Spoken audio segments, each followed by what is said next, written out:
السلام علیکم اسٹوڈنٹس. آج بیٹا ہمارا اگلا لیکچر ہے. کل کا ہمارا لیکچر جو ہے وہ ختم ہو گیا تھا. صبا وسیم میرا نام ہے, 99A سے میں ہوں, unique group of institutions 99A سے.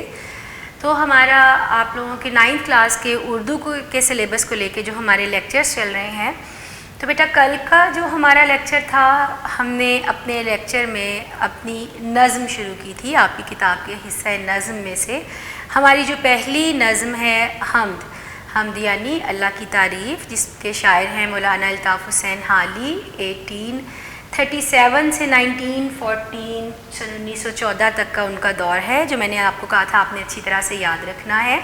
ایک نظم میں سے آپ کو کون کون سی چیزیں آئیں گی, آپ کو MCQs آئیں گے, مختصر جواب آئیں گے, شعر کی تشریح اور مرکزی خیال آئے گا.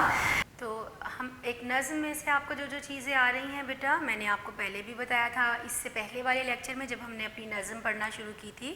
اشعار کی تشریح, جس کا پیٹرن میں نے آپ کو لکھ کے بتایا. مرکزی خیال آئے گا, جس کا پیٹرن میں نے آپ کو لکھ کے بتایا. MCQs آپ کو کس طرح سے کرنے ہیں وہ آپ پہلے سے جانتے ہیں, جو شاعر کے تعارف میں سے, آپ کی نظم میں سے. اور اس کے علاوہ جو مشق آپ کو دی گئی ہے, جو ہم پڑھیں گے جب اپنی نظم ہم مکمل کر لیں گے, تو اس میں جو مختصر جوابات یا جتنے بھی سوال اس میں دیے گئے ہیں ان کو بھی ہم بہت اچھی طرح سے یاد کریں گے, پڑھیں گے, تیار کریں گے, کیونکہ اس میں سے بھی کوئی سی بھی بات آپ سے پوچھی جا سکتی ہے. جو اشعار کی تشریح ہم نے پڑھی, جیسے ابھی تک ہم 3 اشعار پچھلے لیکچر تک ہم پڑھ چکے تھے. آج کا لیکچر ہم اپنے شعر نمبر 4 سے شروع کریں گے. تو میں اپنا شعر لکھ کے جو ہم پڑھ رہے ہیں اس کے مشکل الفاظ کے معنی بتا کے آپ کو, جیسے میں نے بتایا تھا کہ آپ کو 1 سے 1.5 صفحے کی شعر کی تشریح لکھنی ہے. کم از کم 2 اشعار آپ حوالے کے مارکر سے نمایاں کر کے لکھیں. کوئی بھی حوالہ اور بیچ میں آیت کا, حدیث کا آپ دے سکتے ہیں, کوئی قول اس سے ملتا جلتا متعلقہ آپ لکھ سکتے ہیں. تو جب آپ ان تمام چیزوں کا خیال رکھیں گے, اپنی پریزنٹیشن کا خیال رکھیں گے, کہ بہت اچھی ایک آپ کی تشریح جو ہے وہ تیار ہو جائے گی. تو بیٹا ہم نے 3 اشعار اپنے پڑھ لیے تھے. آج ہم اپنا شعر نمبر 4 جو ہے وہ شروع کریں گے. اور یہاں پر پہلے میں یہاں پہ شعر آپ کو لکھ کے بتا رہی ہوں. ہاں جی, ہمارا شعر نمبر 4 ہے. یہ میں نے آپ کو بتایا, یاد رکھیے گا, اس کو ذہن میں رکھیے گا. میں بار بار آپ کو بتاتی ہوں کہ بیٹا یہ علامت ہے, جس کا مطلب ہے کہ آپ یہاں پر شعر لکھ رہے ہیں. یہ ایک طرح سے شعر کی پہچان کی, اس کو پہچاننے کی ایک علامت کے طور پر ہم یہ علامت لگاتے ہیں. ہاں جی, تو میں یہاں پہ آپ کا شعر نمبر 4 جو ہے وہ لکھ رہی ہوں. ہاں جی, پہلا میں نے مصرع لکھا, جچتا نہیں نظروں میں یا خلت سلطانی, کملی میں مگن اپنی رہتا ہے گدا تیرا. جو مشکل الفاظ ہیں بیٹا, پہلے میں آپ کو ان مشکل الفاظ کے معنی جو ہیں وہ میں بتا رہی ہوں. وہ لفظ جو آپ کو لگے کہ اس میں مشکل ہیں. اچھا بیٹا, ہمارا جہاں سے شروع ہو رہا ہے ہمارا شعر, جچتا. جچنا مطلب ایک لفظ ہے, یہ بھی اردو کا, جچنا, جس کا مطلب ہوتا ہے پسند آنا, اچھا لگنا. اچھا لگنا یا پھر پسند آنا. اچھا جی, خلت سلطانی, یہ اکٹھا ایک لفظ ہے. خلت سلطانی, خلت کے نیچے زیر آ گیا, تو ان دونوں کو اگر ہم ملاتے ہیں تو یہ ہمارا مرکب اضافی بھی بن گیا. یعنی 2 بامانی الفاظ جب اکٹھے استعمال کیے جائیں اور ان کے درمیان میں کا, کی کے آئے, اور اگر وہ نہیں ہے تو اس کی علامت استعمال کی جا رہی ہے زیر کی, یعنی یہ کیا ہو گیا, مرکب اضافی. تو بیٹا خلت سلطانی کا لفظی مطلب ہوتا ہے شاہی لباس. یہ اس کا لفظی مطلب ہے بادشاہ کا لباس یا شاہی لباس. جو ہے پرانے دور میں جب بادشاہوں کا دور ہوتا تھا تو بادشاہوں کا ایک مخصوص لباس ہوتا تھا, جو عموماً 7 پارچوں پر مشتمل ہوتا تھا. 7 تہوں پر 7 پارچوں پر مشتمل ہوتا تھا. اور یہ بادشاہ کی طرف سے, جب بادشاہ کسی کو کوئی بہت اعزاز دینا چاہتا تھا تو وہ اپنا یہ لباس جب اس کو عطا کرتا تھا, یہ اس کو بادشاہ کی طرف سے عطا کیا جاتا تھا, ایک مخصوص لباس جو ہوتا تھا, اور یہ بڑے اعزاز کی بات سمجھی جاتی تھی, تو وہ خلت کہلاتا تھا. خلت سلطانی, شاہی لباس. یعنی وہ ایک خاص سمجھ لیں کہ یہ لباس سے زیادہ ایک طرح سے ایک عزت کی بات سمجھی جاتی تھی. یوں سمجھا جاتا تھا کہ جیسے کسی کو ایک بہت بڑی چیز سے نواز دیا گیا ہو تو وہ خلعت سلطانی کہلاتا تھا. کملی، اب لفظ آ گیا کملی، تو بیٹا کملی کا مطلب کیا ہوتا ہے کہ عام پھٹا پرانا لباس، ایک سادہ لباس. جو ایک عام سادہ لفظی مطلب ویسے اس کا چادر ہوتا ہے. اگر آپ اس کا لفظی مطلب دیکھیں کملی کا تو وہ چادر کہلاتا ہے. یعنی معمولی لباس سے، ایک عام لباس سے اس کو یہاں پر تشبیہ کیا گیا ہے. اور جو لفظ ہے مگن، اس کا مطلب ہوتا ہے محو یا پھر مصروف. یہ مگن کا مطلب ہے گدا. گدا کا مطلب ہوتا ہے سوال کرنے والا، سوالی، سوال کرنے والا یا پھر مانگنے والا. یہ اس کا لفظی مطلب ہے. تو گدا ہو گیا آپ کا سوالی، سوال کرنے والا یا پھر کسی چیز کا مانگنے والا. اچھا جی، اب اپنے شعر کو ہم دیکھتے ہیں. جچتا نہیں نظروں میں یا خلعت سلطانی. جچنا میں نے آپ کو بتایا پسند آنا. خلعت سلطانی شاہی لباس، مہنگا قیمتی شاہی لباس. تو ایک مصرعے میں شاعر نے کیا کہا؟ ایک قیمتی لباس کا ذکر کیا، اور دوسرے مصرعے میں ایک عام چادر، ایک معمولی لباس کا، ایک سادہ لباس کا ذکر کر دیا. تو اگر ہم اپنے شعر کو دیکھیں تو اس شخص کی آنکھوں میں، اس شخص کی نظروں میں شاہی لباس کی کوئی اہمیت نہیں رہ جاتی. کس شخص کی؟ کملی میں مگن اپنی رہتا ہے گدا تیرا. وہ جو تجھ سے مانگنے والا ہے، جو تجھ سے امید لگاتا ہے، جو تجھ سے سوال کرتا ہے لوگوں کی بجائے، دنیا کی بجائے، جو تجھ سے امید لگاتا ہے، تجھ سے سوال کرتا ہے، تو وہ تو اپنی پھٹی پرانی چادر میں بھی بہت خوش رہتا ہے، بہت محو رہتا ہے، بہت مطمئن رہتا ہے. تو یہ ہو گیا اس کا لفظی مطلب. تو اب شاعر یہاں پر کیا کہنا چاہتے ہیں، حالی کیا کہنا چاہتے ہیں کہ اللہ تعالیٰ کی طرف سے جنہیں عام سا لباس، ایک گدڑی عطا ہو جائے، یعنی ایک پھٹا پرانا لباس بھی عطا ہو جائے، تو وہ بادشاہوں کی طرف سے عطا کیے ہوئے قیمتی ملبوسات کو کوئی اہمیت نہیں دیتے. یہاں پر ایک طرح سے اللہ تعالیٰ نے انسان کو جو عطا کیا، جب ہم اس میں اس کا شکر ادا کرنا، اس میں راضی رہنا سیکھ لیتے ہیں، تو اس طرف اشارہ کیا گیا ہے کہ یہ بھی انسان کی ایک فطری یہ ایک چیز ہے، اس کی خواہش ہوتی ہے کہ اس کو دنیاوی اقتدار حاصل ہو، اس کو طاقت حاصل ہو. تو اختیار اور اقتدار حاصل کرنا یہ بھی انسان کی خواہش ہے، لیکن ہر فرد کے لیے یہ ممکن نہیں ہے کہ وہ اس کو حاصل کر سکے. تو پھر وہ چند ایسے لوگوں کی قربت تلاش کرتا ہے، ان کا ساتھ تلاش کرتا ہے کہ جنہیں اختیار اور اقتدار حاصل ہوتا ہے. یعنی ہر شخص یہ چاہتا ہے کہ کسی بڑے مقام مرتبے والے سے، کسی بڑے شخص سے وہ اپنی راہ و رسم رکھے، اس کے ساتھ اپنے تعلقات رکھے.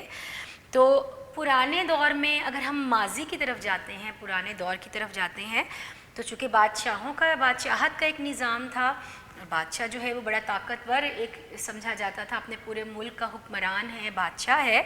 تو اگر آپ دیکھیں تو اقتدار اور اختیار کا جو ایک بہت بڑا مرکز سمجھا جاتا تھا، وہ پرانے دور میں بادشاہت کو یا بادشاہ کو سمجھا جاتا تھا. چنانچہ لوگوں کی بڑی کوشش ہوتی تھی کہ وہ بادشاہ کی قربت حاصل کریں، اس کی تعریف کریں، اس کے قصیدے بیان کریں، اس کے آگے پیچھے گھومے پھریں. مقصد کیا ہوتا تھا کہ بادشاہ کی توجہ حاصل کرنا، اس کی قربت، اس کی دوستی، اس کا ساتھ. وہ اختیار اور اقتدار جو بادشاہ کے پاس ہے، ایک طرح سے اس کے ساتھ رہنا، اور اس اختیار اور اقتدار جو اس کو نصیب ہے، اس کے ساتھ ساتھ اس کے لیے کیا آسانیاں ہو سکیں. تو یہ ایک انسان کا مقصد ہوتا تھا. اور جب کسی کو یہ اختیار، یہ قربت حاصل ہو جاتی تھی، تو پھر لباس فاخرہ جس کو میں نے آپ کو کہا شاہی لباس، یا اس کے لیے ایک اور جو لفظ استعمال کیا جاتا ہے، تو پھر بادشاہ جو ہے وہ اس کو وہ لباس فاخرہ، وہ خلعت عطا کرتا تھا. اب جب کسی شخص کو وہ خلعت ملتی تھی جو بادشاہ کے بہت قریب ہے، یہ عطا کرنے کا ایک طرح سے یہ علامت ہوتی تھی کہ یہ شخص بادشاہ کے بہت قریب ہے، بادشاہ اس سے بہت خوش ہے، بہت مطمئن ہے، اور یہ اس نے انعام کے طور پر اس کو یہ خلعت عطا کی ہے. تو ایک بہت بڑا اعزاز سمجھا جاتا تھا. یعنی اب اس شخص کے پاس بھی اقتدار ہے، طاقت ہے، کیونکہ بادشاہ نے اس کو خلعت عطا کی ہے. تو جب کسی شخص کو یہ لباس فاخرہ یا یہ خلعت ملتی تو وہ اس پر اتراتا تھا، غرور کرتا تھا، یا اس کے لیے یہ بات باعث فخر ہو جاتی تھی کہ اس کو بادشاہ کی طرف سے خلعت عطا کی گئی ہے. لیکن حالی کا موقف کیا ہے؟ حالی یہاں پر کیا کہہ رہے ہیں کہ جو اللہ کی بارگاہ کے فقیر ہوتے ہیں، یعنی جو اپنی ہر ضرورت کے لیے اللہ